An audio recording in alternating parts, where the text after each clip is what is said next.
Joamar, nós vivemos nos dias atuais uma nova configuração familiar, diferente de algumas décadas atrás. Na época que você lançou o livro, não era assim, pelo menos divulgado. Hoje nós temos uma liberdade de expressão muito grande. Você citou agora aí o afeto, olhar para o outro, respeitar o outro, base da felicidade e da harmonia. Esta nova configuração familiar que nós estamos vivendo na sociedade, como é que você vê esse aspecto, considerando o grupamento familiar com o objetivo de progresso, de aperfeiçoamento dos espíritos, de liquidação das pendências e, principalmente, de aprimoramento da alma? Os novos modelos familiares realmente é um tema que a gente tem buscado trabalhar. Inclusive, há um material para um terceiro livro de família, né? Tem um desafio chamado Família, que é o primeiro, Família, Laboratório de Almas, que é o segundo, sobre família. E tem um outro material que a gente espera, né, poder lançar isso, quem sabe esse ano ainda. E um dos capítulos a gente está falando somente sobre essa questão dos modelos, os novos modelos familiares. E muita gente pergunta, indaga às vezes no centro espírita, mas como é que fica isso? Não é papai, mamãe e filho? Aí nós temos que lembrar o seguinte: o que caracteriza a família é a finalidade dos laços daqueles que estão ali. Não é uma configuração espartana, uma configuração rigorosa, ortodoxa. Não, é a finalidade. Então, se numa casa vivem dois irmãos, por exemplo, dois irmãos vivem numa casa, é família. Não precisa existir o fator conjugalidade para dizer que é família. É família. Os dois estão ali. Então, num lar em que haja um casal, por exemplo, mas não tem filhos ainda, é família. Ali está presente a conjugalidade.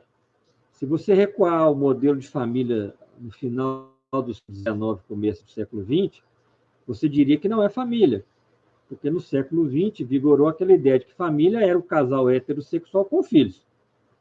Inclusive, o casal era heterossexual, não tinha filhos, todas as vezes que os amigos o visitavam, ou eles visitavam os amigos, alguém sempre vinha com aquela pergunta: e aí, quando é que vai começar a família? Quando é que virão os filhos? Então, tinha uma ideia que precisava existir o casal heterossexual, precisava existir a formalidade, tinha que ser casado formalmente, e precisava existir os filhos. Então, esse era um modelo do século XX, que aos poucos, dentro de um fenômeno que a espiritualidade vem avisando que vai acontecer, está acontecendo, que é a ampliação da liberdade do ser. Então, cada vez mais, nós temos liberdade para agir de acordo com o que nós julgamos certo ou razoável, ou achamos que é o caminho que nós devamos seguir.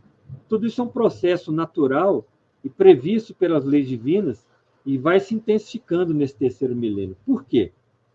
Porque é a hora da criatura aprender a usar a sua liberdade. E para aprender a usar a liberdade, ela precisa ter a liberdade, ela precisa tê-la. Porque se nós buscarmos, por exemplo, na filosofia, a ideia de alguns, como Heidegger, como Piaget, por exemplo, do modelo da autonomia da heteronomia. Heteronomia, de vida heterônomo, é aquele que ou ele não faz o que é mais ético socialmente, o que é o melhor para a coletividade mesmo para ele, ou ele faz com medo da punição. A maioria da sociedade, por exemplo, no Brasil, ainda é heterônoma. Você coloca um semáforo lá. A maioria ou para no sinal vermelho com medo da multa, ou às vezes até fura o semáforo, fura o sinal vermelho. É o indivíduo heterônomo. Artigo 121 do Código Penal, matar alguém pena de 20 anos. Se eu colocar lá e tirar o artigo do Código Penal, vai aumentar o número de homicídios, porque a maioria da sociedade é de indivíduos heterônomos. Então, o medo da punição freia uma grande parte.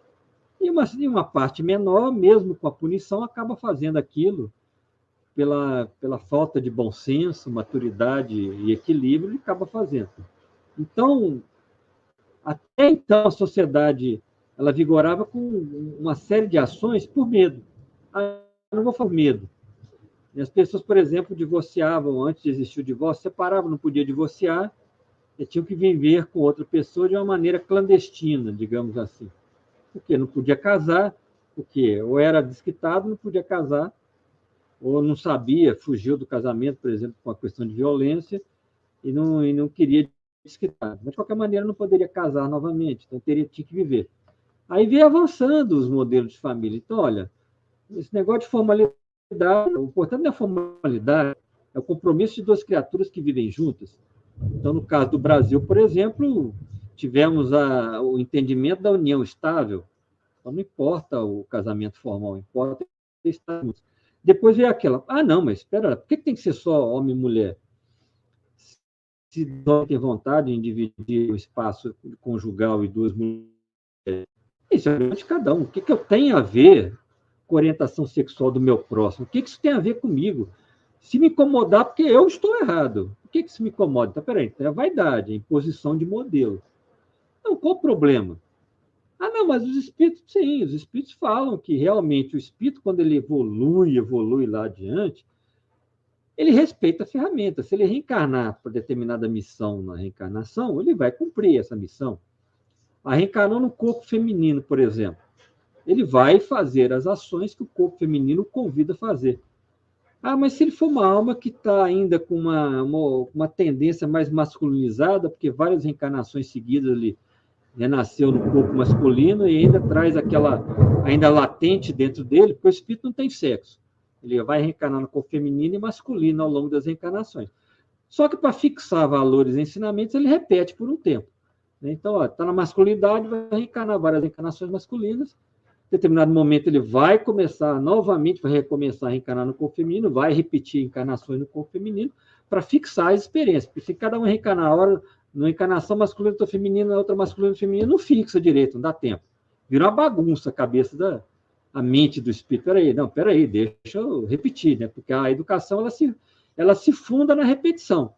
O próprio Jesus fala numa lição com Beto de Campos, que a ciência de educar só triunfa nos que sabem amparar, esperar e repetir. Porque educação é repetir. Quando você fala 10 vezes para o seu filho a mesma coisa, 20, 30, 40, ele vai fixar pela repetição. É isso, educação é isso. Você vai aprender alguma coisa, uma coisa nova, você vai ter que repetir aquilo. Não, vai aprender a dirigir. O que você fez? Você pegou o carro, ou na autoescola, o pai, a mãe do lado, e foi fazendo. Errou? Peraí, meu filho, não é assim não. Peraí, para, respira. É assim que você tem que fazer. Solta a embreagem devagar, até repetir e aprender. Então, a educação se funda na repetição. Então, o espírito, por exemplo, está lá, reencarnou num corpo feminino, mas está com a mente masculinizada ainda, temporariamente. Como diz Emmanuel, é temporariamente, acentuadamente masculino naquele momento. Mas depois ele vai, ao longo do tempo, novamente equilibrar a masculinidade e a feminidade. Então ele vai e sente, peraí, mas eu não vou casar com um homem, porque na minha mente eu tenho desejos com mulheres, por exemplo. Só que a alma educada, então eu vou me dedicar essa encarnação a alguma tarefa em que eu lide com os valores que eu tenho e vou me resguardar mais. Então, pronto, ali. Agora, esse é um espírito que já está num patamar bem acima de nós.